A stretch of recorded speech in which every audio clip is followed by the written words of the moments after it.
Probate takes a minimum of 4 months because there's a 4-month period for creditors to come forward, and a notice has to be published in the newspaper and sent to known creditors. Also, there's a time lag from the time you first come to see the attorney. Documents have to be prepared and signed and submitted to the court. If it's a fairly straightforward situation where you have the original will or all the heirs agree, then you can submit it to the probate registrar. It's an informal probate. There's no hearing required. If, however, you don't have the original will or there's not an agreement by the creditors, a hearing needs to be set approximately a month ahead of time and notice given to all the potential heirs.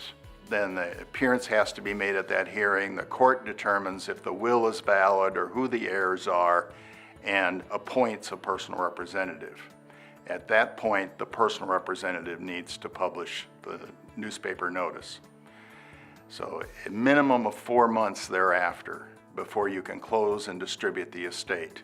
Remember that there also has to be tax returns filed, and those should be dealt with by the personal representative who's probating the estate. You need to file a final personal income tax return, and there might have to be a tax return filed for the estate if there's over $600 earned by the estate in income during that time period.